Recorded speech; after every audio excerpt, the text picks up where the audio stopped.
नमस्कार श्रोताओं, शाम के ठीक 7:20 हुए हैं और ये समय है आपके अपने कार्यक्रम स्पोर्ट्स स्कैन का।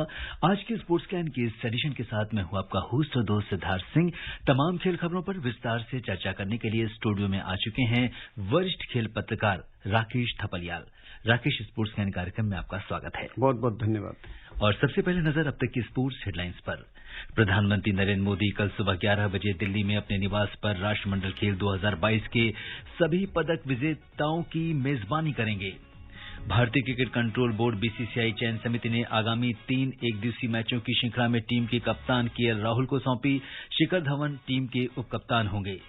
ऑलराउंडर ड्वेन ब्रावो ने टी20 क्रिकेट प्रारूप में 600 विकेट लेने वाले वो पहले क्रिकेटर बन गए हैं और उन्होंने इतिहास रच दिया है। और पहली खेलो इंडिया महिला हॉकी लीग अंडर 16 इस महीने की 16 से 23 अगस्त के बीच नई दिल्ली के मेजर ध्यानचंद स्टेडियम में खेली जाएगी।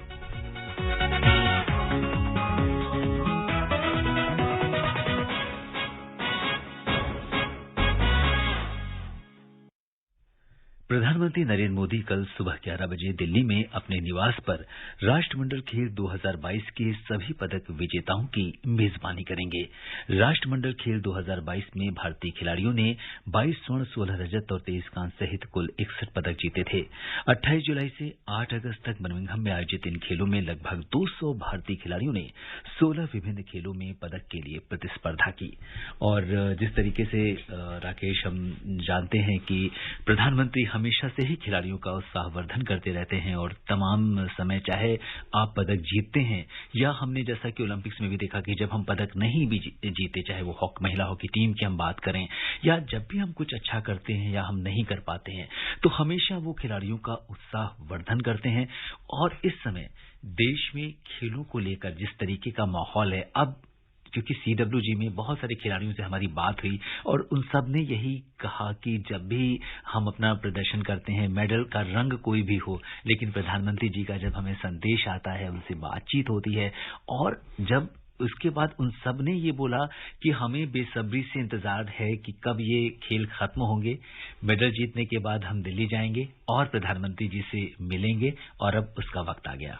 देखिए, देश में प्रधानमंत्री नरेंद्र मोदी वैसे ही बहुत लोकप्रिय हैं, लेकिन विशेषकर खिलाड़ियों पे और जो खेल अधिकारी हैं उनके बीच में बहुत ज्यादा लोकप्रिय हैं।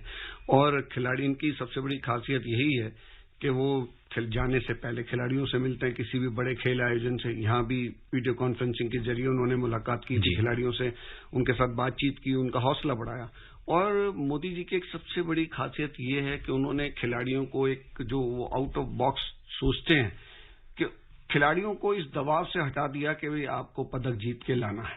जी, पहले इस तरह का दबाव रहता था खिलाड़ियों के ऊपर और जब भी बड़े लोग मिलते थे तो वो यही कहते थे कि भाई आपको पदक लेकर आना है। लेकिन मोदी जी का कहना है कि भाई आप पदक लाएं चाहे ना लाएं, खुले मन से जाइए, बिल्कुल दबाव मुक्त होकर अपना सर्वश्रेष्ठ प्रदर्शन कीजिए। आपको घबराने की कोई जरूरत नहीं है, कोई दबाव लेने की जरूरत नहीं है। इसलिए जो खिलाड़ी पदक जीतते हैं उनसे भी बात करते हैं, जो नजदीक से चूक जाते हैं उनके साथ भी बात करते हैं। आपने जिक्र किया महिला हॉकी टीम का, जी, ओलंपिक्स में, टोक्यो ओलंपिक्स में वो पदक जीतने थे, बहुत मामूली उससे रह गए थे, लेकिन उनका हौसला बढ़ाया प्रधानमंत्री जी ने। उसके बाद देखिए कि ये आया कि कॉमनवेल्थ गेम्स में उनके पास पदक आ गया। तो ये बड़ा एक अच्छा एक तरीका है, खुद खेल प्रेमी है। और सबसे बड़ी बात ये मैं बताऊं कि प्रधानमंत्री बनने से पहले वो गुजरात क्रिकेट एसोसिएशन के अध्यक्ष भी थे। प्रधानमंत्री बनने के बाद उन्होंने इस पद से इस्तीफा दिया, तो वो इन सब चीजों को जानते हैं। गुजरात के मुख्यमंत्री रहते हुए तमाम खेल आयोजन वो कराते रहे, तब भी खेलों को बढ़ावा देते रहे जी। लेकिन अब जो वो कर रहे हैं वो खेलों में न केवल उन खिलाड़ियों को हौसला देता है कि जो पदक जीत कर आ रहे हैं या बड़े खेलों में भाग लेकर आ रहे हैं, बल्कि उन खिलाड़ियों को भी हौसला देता है जो उभरते हुए खिलाड़ी हैं देश के, उनके माता पिता। वो सब देख के वो उन बच्चों को भी प्रेरणा मिलती है कि भाई हमें भी उसमें जाएं, खेलों में बेहतरीन प्रदर्शन करें। जी, और इस बार भी सीडब्ल्यूजी में हमने देखा कि जिस तरह से वुमेन्स 50 केजी फ्री स्टाइल जो रेसलिंग थी, उसमें पूजा गहलोत जब उनके पास वो मेडल उन्होंने जो है जब पदक जीता और उसके बाद वो गोल्ड नहीं जीत पाई, तो उसका मलाल काफी दिखा। तो पीएम ने उनकी भी हौसला अफजाई की। उन्होंने कहा कि आपको निराश होने की जरूरत नहीं है, देश को आपके ऊपर गर्व है और कोई बात नहीं, अगर पदक का रंग अगर पीला नहीं है तो कोई भी पदक तो है आपके पास। तो वो उनको उस तरह से उन्होंने उनको कंसोल किया और उनका हौसला बढ़ाया। तो ये कहीं ना कहीं खिलाड़ियों के अंदर शायद ये बात भी रहती है कि उस चीज को कि हमारे प्रदर्शन पर देश के जो सर्वोच्च लोग हैं उनकी भी नजर है। आप देखिए कि आपने कुश्ती का एग्जाम्पल दिया है, तो मैं आपको बताता हूं कि विनेश फोगाट हमारी जो रेसलर थी वो ओलंपिक्स में पदक से चूक गई थी जी। उसके बाद प्रधानमंत्री जी ने जब उनको अपने घर में बुलाया सारे खिलाड़ियों पदक विजेताओं के साथ, तो वहां पर उन्होंने उनका हौसला बढ़ाया कि भाई आपको उसकी नहीं करनी परवाह, आप और मेहनत कीजिए और आप जीतेंगी पदक, आपके अंदर क्षमताएं हैं। और अब देखिए विनेश फोगाट ने राष्ट्रमंडल खेलों में स्वर्ण पदक जीता है जी। उनके अंदर क्षमताएं भी। कई बार क्या होता है कि आपका कॉन्फिडेंस लो हो जाता है, तो विनेश ने भी यही बोला था कि नहीं, मैं इसलिए निराश हूं क्योंकि मैंने बड़ी मेहनत की थी, सब कुछ किया था और एंड मौके पे मैं पदक जीतने से रह गई, तो निराशा होती है। तो उन्होंने कहा नहीं, इस चीज को निकालिए, आप पदक जीतने का दबाव को छोड़िए। तो उसका नतीजा आप देखिए ना कि जो ओलंपिक्स में चूके थे खिलाड़ी वो यहाँ पर पदक जीतने में कामयाब रहे हैं। तो कामयाबी की सीढ़ियां चढ़ रहे हैं और फिर देखिए अब फिर ओलंपिक्स होंगे, फिर भारतीय खिलाड़ी बेहतरीन उसमें प्रदर्शन करते आएंगे। हमारा प्रदर्शन निरंतर सुधरता जा रहा है, खिलाड़ी जो है अचंभित कर रहे हैं, ऐसे ऐसे खेलों में जीत रहे हैं। देखिए लॉन बॉल्स के अंदर इतना किसी ने सोचा नहीं था कि भाई लॉन बॉल्स के अंदर हमारे पास 2 पदक आएंगे। हमारी लड़कियों ने गोल्ड मेडल जीता वुमेन्स 4 के अंदर और लड़कों ने सिल्वर मेडल जीता। तो ये एक बड़ी चीज है कि प्रदर्शन चीजें बदल रही हैं,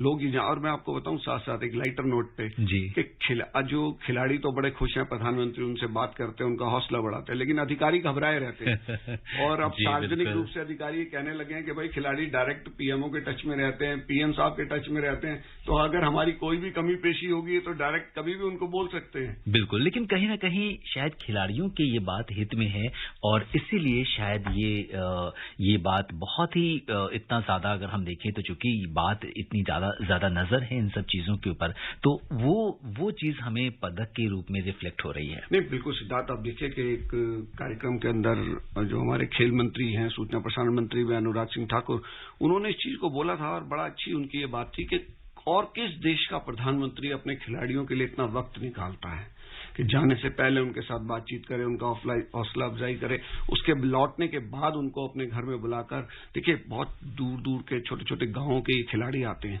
और जब ये पदक जीत कर आते हैं और जो प्रधानमंत्री निवास पर जब इनको बुलाया जाता ना, तो वो एक तरीके का एक अलग तरीके का पदक है उनके लिए कि वहां तक पहुंचना, देश के सुदूर कोने से, छोटे से गांव से, गरीब तबके से बच्चा उठकर आता है, मेहनत करता है, उसको सरकार की सुविधाएं मिलती हैं, जिनकी वजह से पदक जीतता है, और उसके बाद प्रधानमंत्री उनको मिलने के लिए अपने घर में जब बुलाते हैं तो वो एक अद्भुत क्षण होते हैं। और पीवी सिंधु की आपको वो तस्वीर याद होगी, काफी वायरल हुई थी जब पीएम ने उनसे आइसक्रीम के लिए बोला कि किस तरीके से।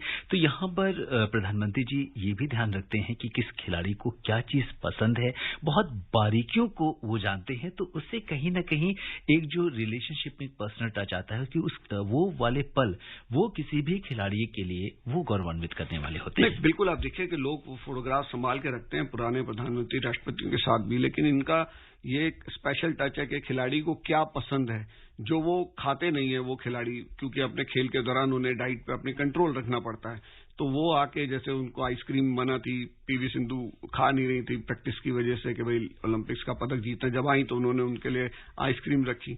उसके बाद नीरज चोपड़ा थे, वो ओलंपिक में गोल्ड मेडल जेवलिन थ्रो के, उनको चूरमा पसंद था तो उनके लिए चूरमा बनवाया गया। तो ये जब छोटी छोटी नीचे जो देश का इतने बड़े पद पे बैठा व्यक्ति आपका ध्यान रखता है तो उससे खिलाड़ियों को हौसला अफजाई मिलती है। विनेश फोगाट का जैसे मैंने बताया ना, प्रधानमंत्री ने उनसे बात की, उनका हौसला बढ़ाया, उनके ऊपर तो रेसलिंग फेडरेशन एक्शन लेने जा रही थी, कमेटी बिठा दी गई थी, उसके बाद क्या हुआ, चीजें खत्म कर दी गई सारी।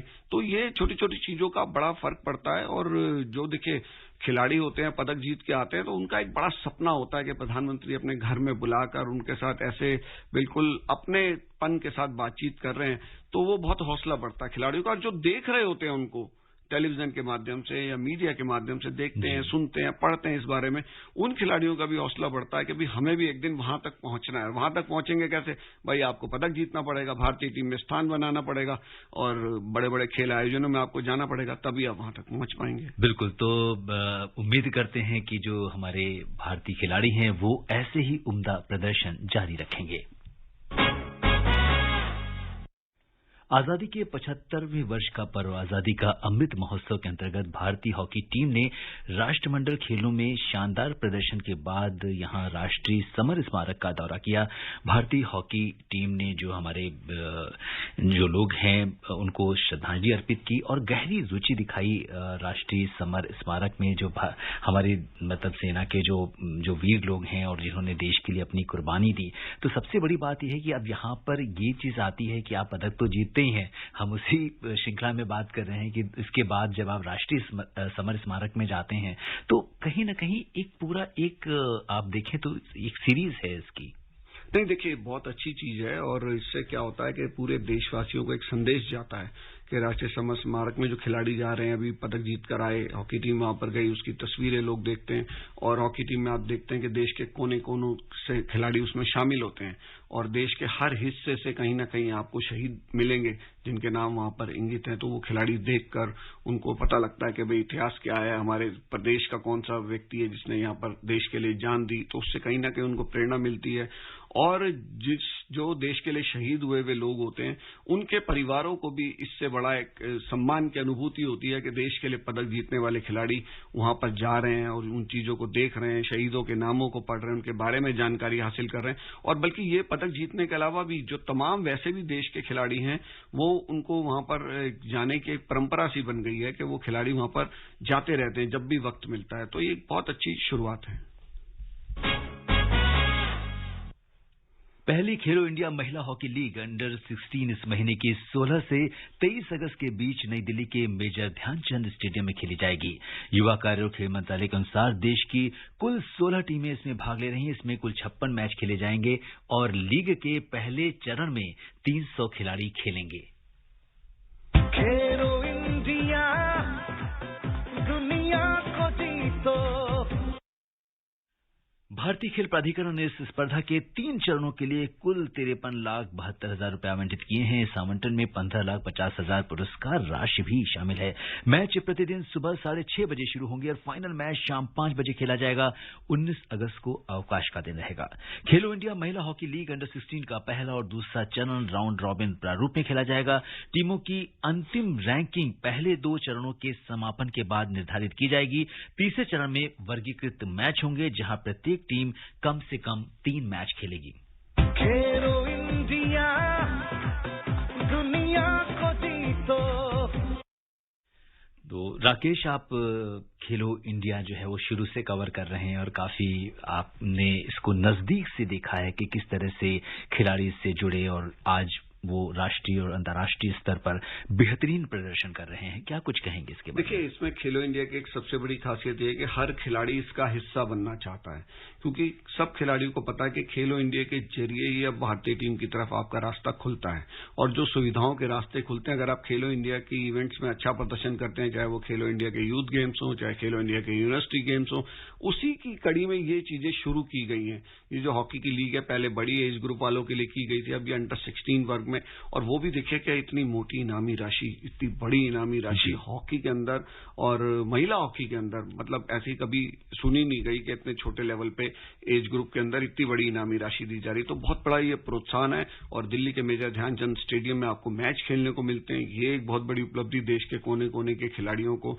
और जो क्या होता है कि देखिए खिलाड़ी हमारे लगातार कैंप्स में रहते हैं, प्रैक्टिस करते रहते हैं, जब तक उनको मैच खेलने का अनुभव हासिल नहीं होगा बड़े स्टेडियम के अंदर, जो विश्व स्तर के स्टेडियम होते हैं उसके अंदर मैच खेलने का अनुभव जो होता है ना, वो खिलाड़ी के अंदर बड़ा हौसला उसका बढ़ाता है। तो यहां पर इतने मैच आपको खेलने को मिलेंगे। पहले राउंड रॉबिन होगी, उसके 2 चरण होंगे, तीसरा चरण में ग्रुप मैचेस होंगे, 3-3 आपको टीमों के साथ खेलने का मौका मिलेगा।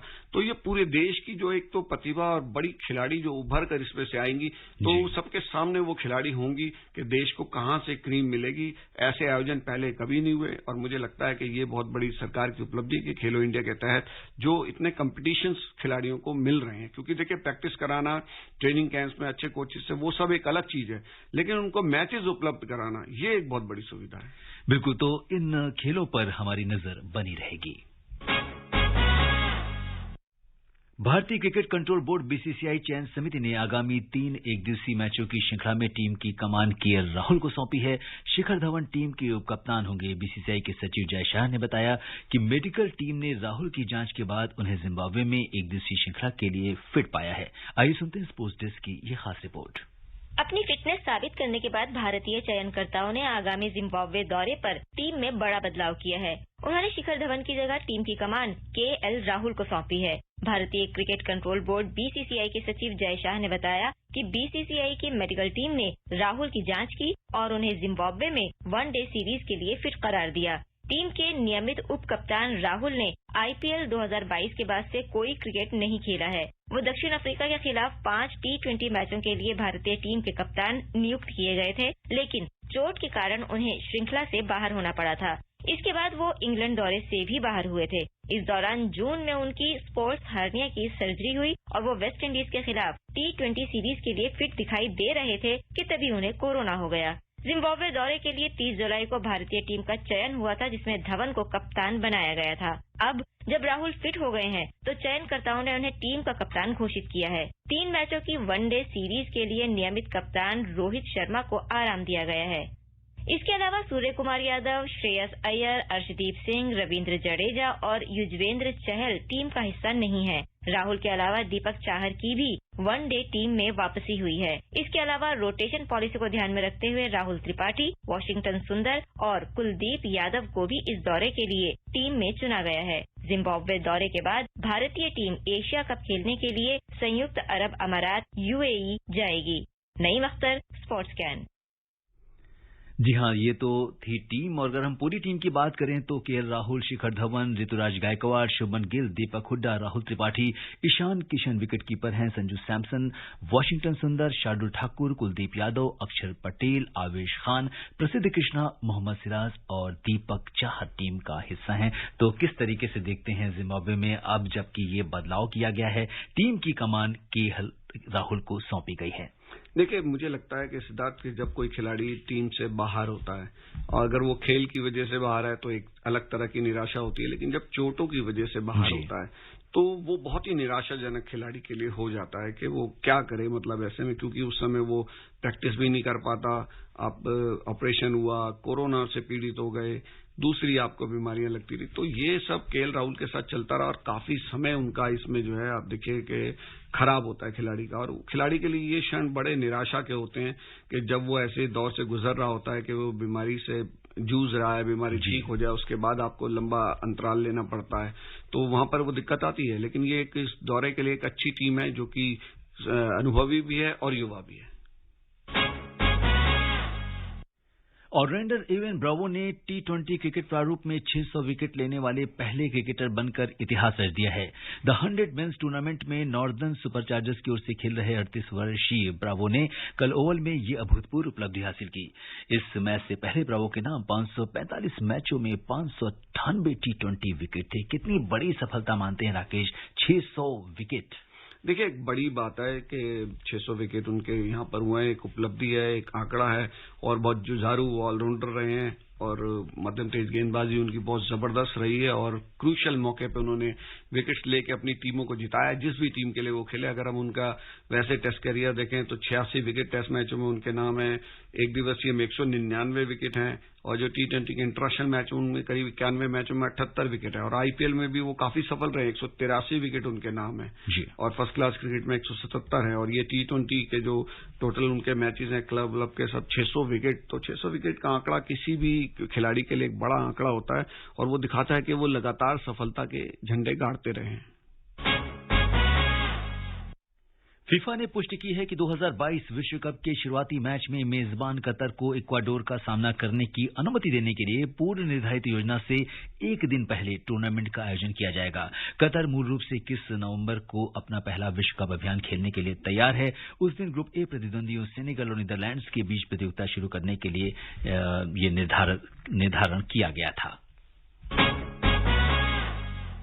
और श्रोताओं, अब से मैं अनुमति नहीं दे रहा कि हम कुछ और खेल खबरों पर चर्चा करें। राकेश, आप हमारे स्टूडियो में आए। तमाम खेल खबरों पर विस्तार से चर्चा करने के लिए आपका बहुत बहुत आभार। शुक्रिया आपका। श्रोताओं, स्पोर्ट्स कैन में आज के लिए बस इतना ही। अगर आप इस कार्यक्रम को दोबारा सुनना चाहते हैं तो लॉग ऑन कर सकते हैं हमारी वेबसाइट newsonair.nic.in पर। कल शाम 7:20 पर दोबारा मुलाकात के वादे के साथ इजाजत दीजिए अपने होस्ट और दोस्त सिद्धार्थ सिंह को। तब तक के लिए नमस्कार, शुभ रात्रि।